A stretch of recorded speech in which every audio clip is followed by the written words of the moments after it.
Hello प्यारे बच्चों, क्या हाल चाल है आप सभी के डियर स्टूडेंट्स। नवदीप सर की फिजिक्स की क्लास में आप सभी का स्वागत है प्यारे बच्चों।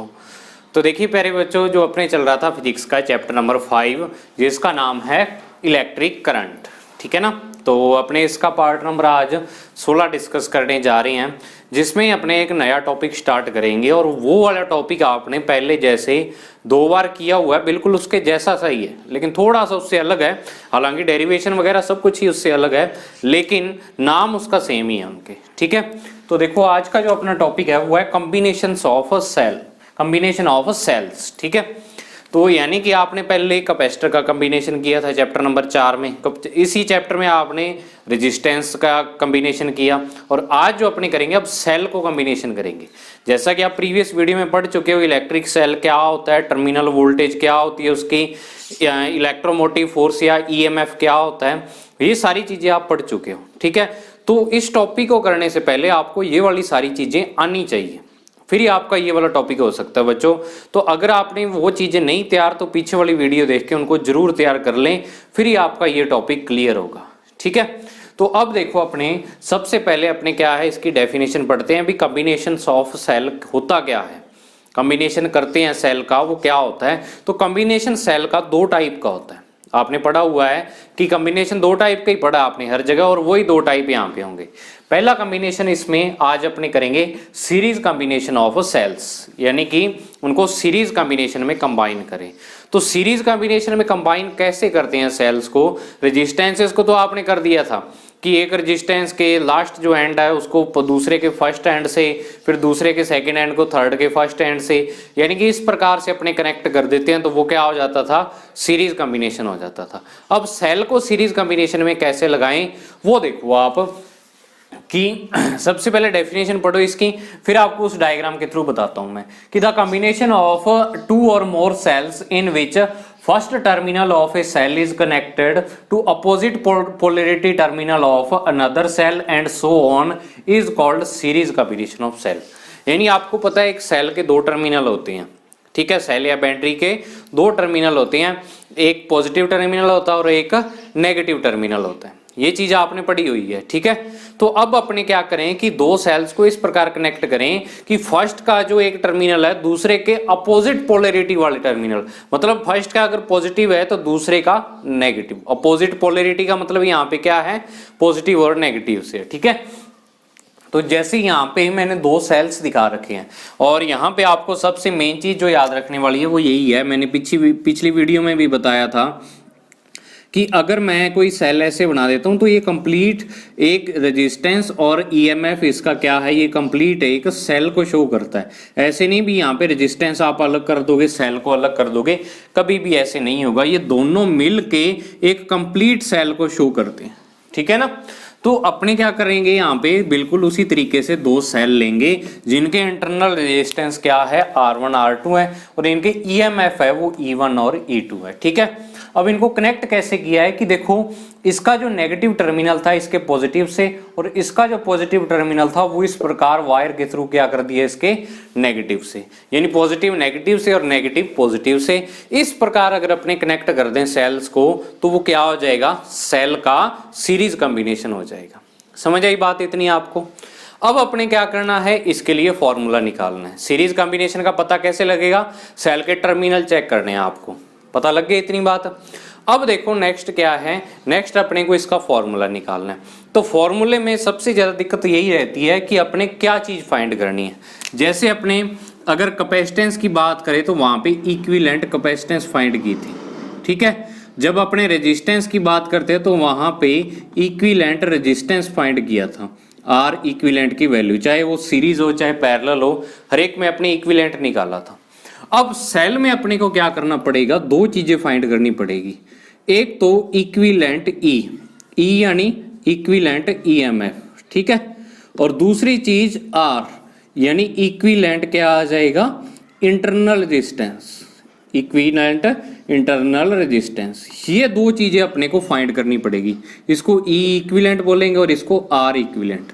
भी अगर अपने 2 या 2 से ज्यादा सेल्स को कनेक्ट कर दे किसी सर्किट में, एक का एक ईएमएफ E1 है, दूसरे का E2 है, तीसरे का E3 है, इस प्रकार, तो तीनों का अगर मिल के कितना आएगा, तीनों की मिलके इक्विवेलेंट जो क्या है अपने पास ईएमएफ है वो कितना आएगा, और इक्विवेलेंट रेजिस्टेंस उसका इंटरनल रेजिस्टेंस कितना होगा, वो चीजें अपने को फाइंड करनी है। समझ आई बात इतनी। अब देखो फॉर्मूला स्टार्ट करते हैं जो इसका डेरिवेशन है। ठीक है, तो डेरिवेशन में मैंने थ्योरी लिखी हुई है। एक चीज और बता दूं मैं कि जो ये आज आपको टॉपिक करवा रहा हूं ना, इसके नोट्स तो चलो मिलेंगी, लेकिन नोट्स में भी ये सारी चीजें लिखी हुई मिलेंगी। मतलब आप आज की वीडियो को देखकर भी नोट्स बना सकते हो अगर बनाना चाहो तो, क्योंकि उसमें भी इतनी थ्योरी होगी। मैंने सारी लिख दी आज, कोई शॉर्टकट नहीं मारा, सारी थ्योरी लिख दी इसमें। ठीक है ना बच्चों। तो अब देखो अपने क्या करते हैं कि एक सर्किट बनाते हैं, क्या कि जिसमें दो सेल लेते हैं अपने, एक का E1 ईएमएफ है, एक का R1 क्या है इंटरनल रेजिस्टेंस है, दूसरी का E2 ईएमएफ और R2 इंटरनल रेजिस्टेंस है। दोनों को सीरीज में जोड़ते हैं, अपने सीरीज कॉम्बिनेशन में कनेक्ट कर देते हैं। तो जब दोनों को कनेक्ट करेंगे तो दोनों सेल्स के कारण क्या होगा, अपने को क्या करना है, इनका ईएमएफ कैलकुलेट करना है, इंटरनल रेजिस्टेंस कैलकुलेट करना है। तो अपने क्या करते हैं कि सेल को यूज में तो लेना पड़ेगा अपने को, ऐसे पड़ेगा तो ईएमएफ नहीं निकाल सकते, कोई ना कोई सर्किट से उसको कनेक्ट तो करना पड़ेगा तभी आएगा। ठीक है, तो अब अपने देखो क्या करते हैं कि सर्किट बनाने के लिए यहाँ पे एक रेजिस्टेंस लगा देते हैं। बिल्कुल सिंपल सर्किट बनाते हैं। लगाने को आप यहाँ पे और कुछ भी लगा सकते हो, कैपेसिटर लगा दो, कुछ भी लगा दो, लेकिन वो कुछ और ही बन जाएगा और उसके फॉर्मूले भी उतने ज़्यादा कॉम्प्लेक्स आ जाएंगे।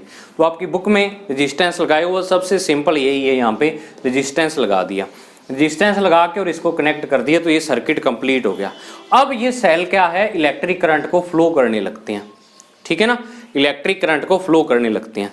जब सेल आपका ओपन था, मतलब अगर मान लो यहाँ पे रेजिस्टेंस ना लगा हुआ ये वाला, तो तब तो इसकी वोल्टेज यानी पोटेंशियल डिफरेंस क्या था, E1 था। इसको ही अपने क्या बोला था, ईएमएफ बोला था। लेकिन अब करंट फ्लो कर रहा है तो इस सेल की जो वोल्टेज होगी वो E1 ना रह के कितनी रह जाएगी, यहाँ पे अपने मान लेते हैं V1 रह जाएगी, और इसकी कितनी रह जाएगी, V2 रह जाएगी। और यहाँ पे V1 और V2 इन दोनों को अपने क्या बोलेंगे, सेल की टर्मिनल वोल्टेज। अब देखो ये चीजें उस बच्चे के समझ आ सकती हैं जिसने डेफिनेशंस अच्छे तरीके से पढ़ रखी हैं। समझ आई, क्योंकि करंट फ्लो होने लग गया सर्किट में, और करंट फ्लो होने से ये वाला करंट इन दोनों पर भी जाएगा, R1 और R2 में से भी फ्लो होएगा। तो जब इनमें से फ्लो होगा तो मतलब जो सेल्स की है वो क्या है, वोल्टेज थोड़ी सी कम हो जाती है, वो थोड़ी सी क्या हो जाएगी, कम हो जाएगी। तो इस कारण क्या है कि जो इनकी वोल्टेज है वो V1 और V2 हो जाती है। और अगर मैं बात करूं इस जो अपने पास रेजिस्टेंस है, इस पे इन दोनों को मिला के वोल्टेज आएगी, उसको मैं मान लेता हूं V। कितनी मान लेता हूं, V वोल्टेज मान लेता हूं। क्यों, देखो आपको मैंने एक चीज बताई थी कि जब अगर मान लो आपका कोई इस टाइप से एक यहाँ पे बैटरी है और एक इसके साथ ऐसे रेजिस्टेंस लगा दिया, अगर बैटरी का जो पोटेंशियल है 5 वोल्ट है, और अब मैं रेजिस्टेंस का आपको कहूँ कि यहाँ पे इन दोनों पॉइंट के बिटवीन पोटेंशियल डिफरेंस निकालो, तो वो आप 5 वोल्ट ही कहोगे। अब मान लो यहाँ से एक और वायर निकाल के यहाँ रेजिस्टेंस लगा देता हूँ, तो इसका भी 5 वोल्ट, क्योंकि ये क्या बन गया, पैरेलल कॉम्बिनेशन। और उसमें क्या होता है कि आपका जो रेजिस्टेंस है उस पर जो वोल्टेज है वो क्या रहती है, सेम रहती है। ठीक है ना, जितनी सेल की होती है या जितनी बैटरी की होती है उतनी ये वाली रहती है। तो अब वही चीज़ है, यहाँ पे दो सेल हैं तो इस पे टोटल वोल्टेज आ जाएगी V, दोनों सेल को मिला के। ठीक है ना, तो टर्मिनल वोल्टेज V1 V2 मिला के यहाँ पे V आ गई वोल्टेज। तो अब इस सारी थ्योरी को मैंने यहाँ पे लिखा हुआ है, पढ़ते हैं इसको कि according to figure if we have two electric cells having EMF E1 and E2, EMF कितने इनके, E1 और E2 हैं, and internal resistances R1 and R2 respectively, और इनके इंटरनल रेजिस्टेंस कितने, R1 और R2।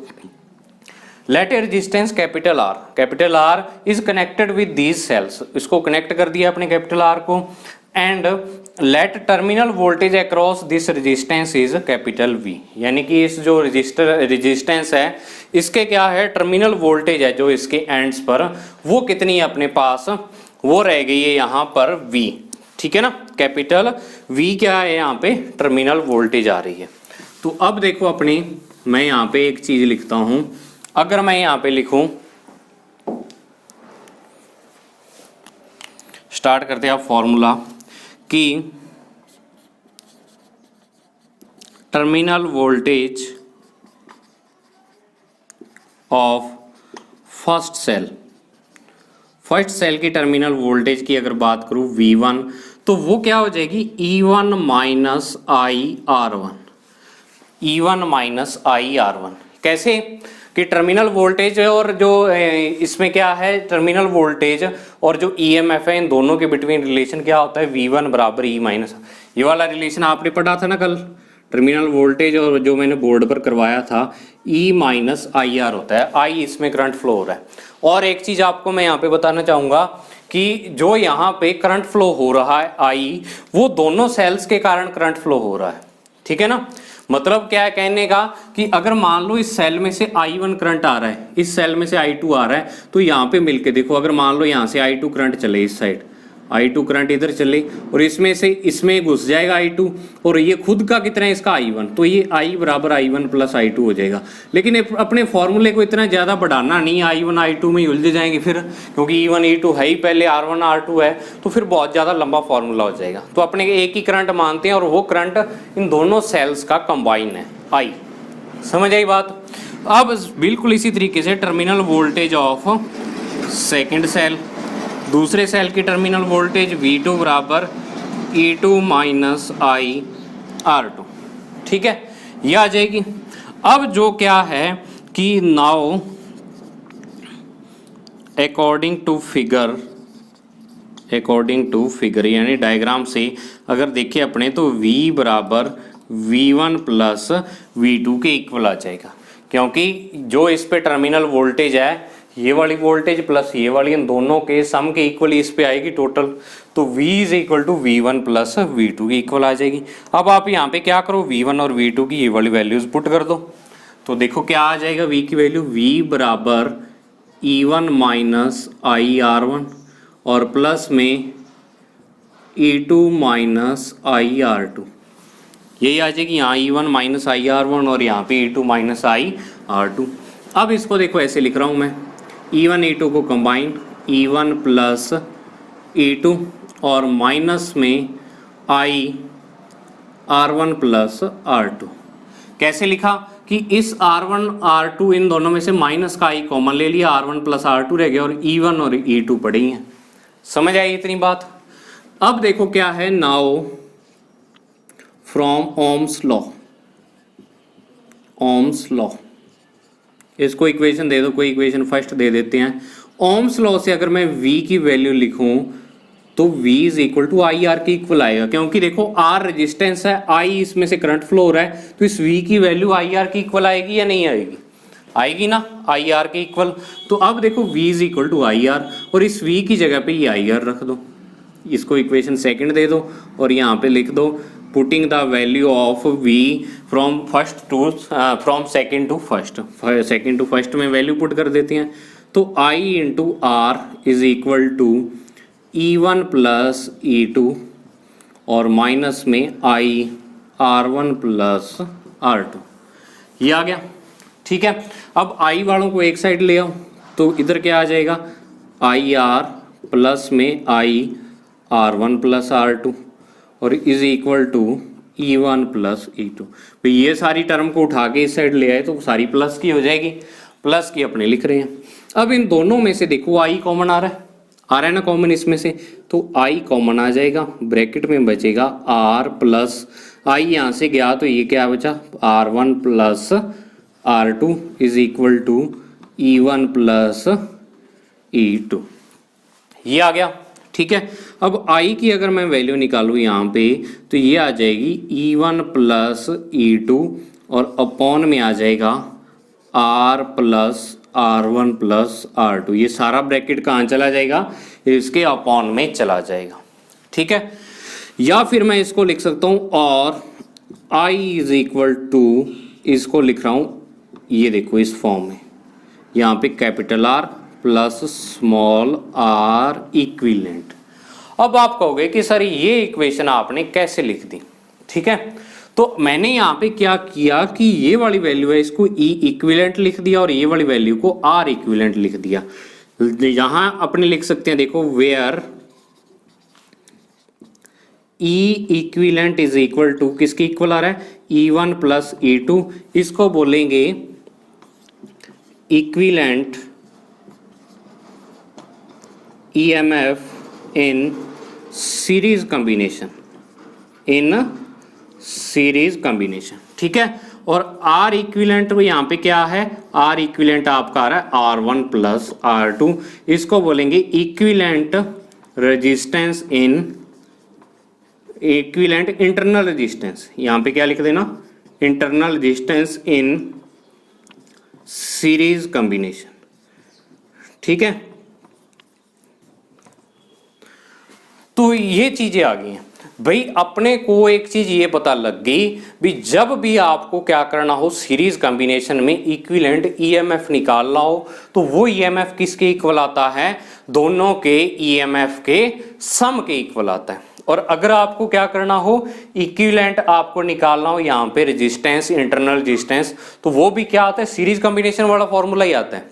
सीरीज में क्या था, सीरीज कॉम्बिनेशन में यही था ना, विद डायरेक्ट अपने सम कर देते, अगर R1 R2 R3 तीन रेजिस्टेंस लगे हैं तो R1 plus R2 plus R3, तो वही चीज यहाँ पे आ रही कि इंटरनल रेजिस्टेंस का आप क्या कर दोगे, सम कर दोगे। तो ये वाला जो अपने पास पहला फॉर्मूला आ रहा है, और ये फॉर्मूला किसका है बच्चों, करंट का फॉर्मूला है, ठीक है ना, करंट का फॉर्मूला है। और R आपने यहाँ पे लिखा हुआ है जो रेजिस्टेंस आपके सर्किट में लगा हुआ है, तो ये आ जाएगा, ठीक है ना। इसको देख लो और उतार लो इसको, या स्क्रीनशॉट ले सकते हो, मैं साइड में हो जाता हूँ, ठीक है। स्क्रीनशॉट ले लो इसको, फिर अपने आगे 2-3 केस करते हैं इसके, क्योंकि इधर लेफ्ट साइड वाला मैं रफ करने वाला हूँ, तो आप इसको लिख लो बच्चों। तो आप देखो बच्चों, इसको रफ कर दिया मैंने, यहाँ पे एक लाइन लिखी है मैंने कि so equivalent EMF and internal resistance in series combination is equal to the algebraic sum of EMFs and internal resistances of each cell, यानी कि क्या होता है, अलजेब्रिक सम के इक्वल होता है, ठीक है। समझ आई इतनी बात।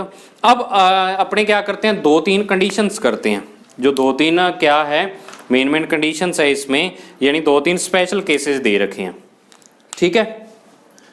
फर्स्ट नंबर पे आता है, if n cells are connected in series combination, ठीक है। तो n सेल्स अगर कनेक्ट हैं तो जो अपने पास फॉर्मूला आएगा E इक्विवेलेंट का, वो क्या आ जाएगा, E1 plus E2 plus E3 plus dash dash करते हुए EN आ जाएगा। समझ आई बात। और R इक्विवेलेंट का जो फॉर्मूला आएगा वो आएगा R1 plus R2 plus R3 plus dash dash dash RN के इक्वल आ जाएगा, ठीक है। और अगर मैं I की बात करूं तो I इसमें जो आएगा वो आएगा E1 plus E2 plus E3 dash dash, और यहाँ लास्ट में EN, और नीचे अपॉन में आ जाएगा कैपिटल R प्लस यहाँ पे आ जाएगा R1 plus R2 plus R3 dash dash dash RN। ये क्या आ जाएगा, करंट का फॉर्मूला आ जाएगा। समझ आई इसमें। अब एक चीज मैं आपको और बताऊं यहाँ पे कि अगर मान लो यहाँ पे आपको एक रेजिस्टेंस ना देके कुछ ज़्यादा रेजिस्टेंस दिए हुए हैं, ठीक है, कि वैसे तो आपके ये यहाँ पे कोर्स में नहीं दिया हुआ है, ये वाली चीज़ आपकी बुक में नहीं दी हुई है, लेकिन फिर भी आपको चलो बता देता हूँ कंपटीशन पर्पज से। मान लो आपको एक रेजिस्टेंस ना देके यहाँ पे ऐसे 2 रेजिस्टेंस दे दें, एक का रेजिस्टेंस R1 है, एक का R2 है, 2 दे दे आपको रेजिस्टेंस, तो आप मुझे बताओ दोनों किस में है, सीरीज में। तो इन दोनों का इक्विवेलेंट जो आएगा वो क्या आएगा, R1 प्लस R2। तो आप इस R की जगह पे क्या लिख दोगे, R1 प्लस R2, और साथ में ये पड़ा रहेगा। समझ आई बात। अब अगर मान लो आपको सीरीज में ना दे के पैरेलल में दे, यहाँ पे ऐसे लगा दे 2 रेजिस्टेंस, ठीक है, सीरीज में ना दे के पैरेलल में, यहाँ पे R1 है और यहाँ पे R2 है। तो अब आपको पता है कि अगर 2 रेजिस्टेंस पैरेलल में हो तो उनका जो अपने इक्विवेलेंट फाइंड करते हैं वो इस फॉर्मूले से R1 R2 upon R1 plus R2, ये फॉर्मूला आप लगा दोगे, यहाँ पे क्या आ जाएगा, इक्विवेलेंट आ जाएगा। और अगर आपको क्या है कि 2 से ज़्यादा दे रखे हो पैरेलल में, तो फिर आप यहाँ पे वही फॉर्मूला लगाओगे, 1 upon R1, 1 upon R2, 1 upon R3 parallel के लिए, और साथ में ये प्लस में ये सारे चलते जाएंगे, ठीक है, ये आपको याद रखना है। भी आपको अगर मान लो नीचे दे देना यहाँ पे कोई भी रेजिस्टेंस सीरीज पैरेलल में किसी में दे दें, तो आपको क्या करना होगा, यहाँ पे उसके अकॉर्डिंग फॉर्मूला लगाना पड़ेगा। समझ आई बात। अब नेक्स्ट देखो, नेक्स्ट जो पॉइंट दिया हुआ बुक में वो देखते हैं कि इफ एन सेम सेल्स, ठीक है, if N same cells having EMF E and internal resistance small r connected in series,